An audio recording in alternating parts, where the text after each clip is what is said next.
Hi friends, Aaliya's little ജോയ്സിലേക്ക് എല്ലാവർക്കും സ്വാഗതം. ഇന്ന് നമ്മൾ തയ്യാറാക്കാൻ പോകുന്ന റെസിപ്പി മുരിങ്ങക്കായും മാങ്ങയും കൂടി ചേർത്തിട്ടുള്ളൊരു അവിയലാണ്.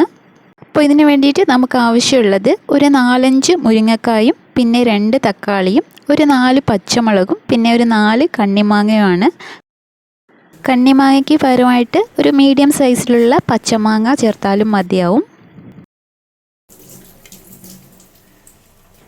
അപ്പോൾ നമ്മൾ അവിയൽ തയ്യാറാക്കുന്നതിന് വേണ്ടിയിട്ട് ഒരു മൺചട്ടിയിലേക്ക് മുരിങ്ങക്കായും പച്ചമുളകും മാങ്ങയും തക്കാളിയും കൂടി ചേർത്ത് കൊടുക്കുകയാണ്. ഇനി ഇത് വേവിക്കുന്നതിന് മുമ്പായിട്ട് കുറച്ച് മസാലപ്പൊടി ചേർക്കാം. ഇതിന് വേണ്ടിയിട്ട് ഞാനിവിടെ 1/2 ടീസ്പൂൺ മഞ്ഞൾപ്പൊടിയും, പിന്നെ 1 ടീസ്പൂൺ മുളക് പൊടിയും, പിന്നെ 1 ടീസ്പൂൺ മഞ്ഞൾപ്പൊടിയും ചേർക്കുകയാണ്.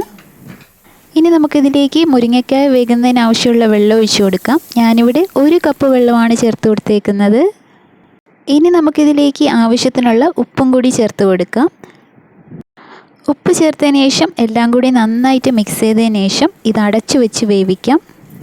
ഏകദേശം 10 മിനിറ്റ് സമയം കൊണ്ട് ഇത് നന്നായിട്ട് വെന്ത് കിട്ടും. ഈ സമയം കൊണ്ട് നമുക്ക് അവിയലിലേക്ക് വേണ്ട തേങ്ങ അരച്ചെടുക്കാം. ഇതിന് വേണ്ടിയിട്ട് ഒരു മിക്സിയുടെ ജാറിലേക്ക് 1 കപ്പ് തേങ്ങ ചിരകിയത് ചേർത്ത് കൊടുക്കാം. ഇനി 3-4 അല്ലി വെളുത്തുള്ളിയും, പിന്നെ 1/2 ടീസ്പൂൺ ജീരകവും കൂടി ചേർത്ത് ഇത് ചെറുതായിട്ടൊന്ന് ചതച്ചെടുക്കാം. തേങ്ങ അധികം അരിഞ്ഞു പോകേണ്ട ആവശ്യമില്ല, ജസ്റ്റ് ഒന്ന് ചതച്ചെടുത്താൽ മതിയാവും. ഇപ്പോൾ 10 മിനിറ്റ് കഴിഞ്ഞതിന് ശേഷം നമുക്ക് മൂടി ഒന്ന് തുറന്ന് നോക്കാം. ഈ സമയം കൊണ്ട് മുരിങ്ങക്കായ ഏകദേശം നന്നായിട്ട് തന്നെ വെന്തിട്ടുണ്ടാകും. ഇനി ഈ സമയത്ത് വെള്ളം അധികം തോന്നുകയാണെങ്കിൽ നമ്മളിത് ഹൈ ഫ്ലെയിമിലിട്ട് ചെറുതായിട്ടൊന്ന് വറ്റിച്ചു കൊടുക്കാം. മുരിങ്ങക്കായുടെ വേവ് അനുസരിച്ചിട്ട് ഏകദേശം ഒരു 10-15 മിനിറ്റിനകത്ത് ഇത് വെന്ത് കിട്ടും. ഇനി നമുക്കിതിലേക്ക് നേരത്തെ ചതച്ചു വെച്ച് തേങ്ങാക്കൂട്ടി ചേർത്ത് കൊടുക്കാം. തേങ്ങാക്കൂട്ടി ചേർത്തതിന് ശേഷം നന്നായിട്ടൊന്ന് മിക്സ് ചെയ്ത് കൊടുക്കുക.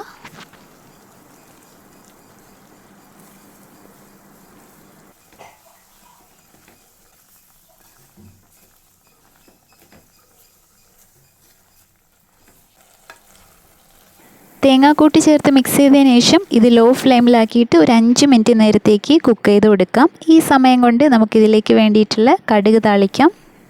അപ്പോൾ അതിന് വേണ്ടിയിട്ട് ഒരു പാനിലേക്ക് 2 ടേബിൾ സ്പൂൺ വെളിച്ചെണ്ണ ഒഴിച്ചതിന് ശേഷം 1/2 ടീസ്പൂൺ കടുക് ചേർത്ത് കൊടുക്കുക. വെളിച്ചെണ്ണയിൽ കിടന്ന കടുക് നന്നായിട്ട് പൊട്ടിയതിന് ശേഷം ഇതിലേക്ക് 2 ഉണക്കമുളക് ചേർത്ത് കൊടുക്കാം. ഇനി നമുക്കിതിലേക്ക് ഒരു 4-5 ചെറിയുള്ളി ചെറുതായിട്ട് അരിഞ്ഞതും, പിന്നെ ഒരു 2 തണ്ട് കറിവേപ്പിലയും കൂടി ചേർത്ത് നന്നായിട്ട് മിക്സ് ചെയ്ത് കൊടുക്കുക.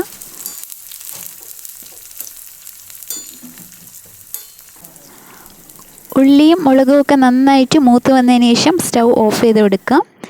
ഇപ്പോൾ 5 മിനിറ്റ് കഴിഞ്ഞതിന് ശേഷം നമ്മുടെ മുരിങ്ങക്കായിലേക്ക് ചേർത്ത് തേങ്ങാക്കൂട്ടൊക്കെ പച്ചമണമൊക്കെ മാറി നന്നായിട്ട് വെന്ത് വന്നിട്ടുണ്ട്. ഈ സമയത്ത് നമുക്ക് സ്റ്റൗ ഓഫ് ചെയ്ത് കൊടുക്കാം.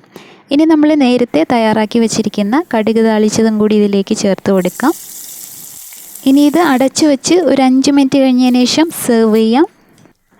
ഇതിൽ നമ്മൾ അധികം മസാലയോ കൂട്ടൊന്നും ചേർക്കാത്തത് കൊണ്ട് തന്നെ വളരെ എളുപ്പത്തിൽ തയ്യാറാക്കാവുന്നതാണ്. ചോറിനൊപ്പം കഴിക്കാൻ പറ്റിയ ഒരു കിടിലൻ ടേസ്റ്റിലുള്ളൊരു അവിയൽ അല്ലെങ്കിൽ തോരനാണ്. എല്ലാവരും ഇതൊന്ന് ട്രൈ ചെയ്ത് നോക്കുക. മറ്റൊരു വീഡിയോ ആയിട്ട് കാണുന്നവരേക്കും stay blessed and thanks for watching.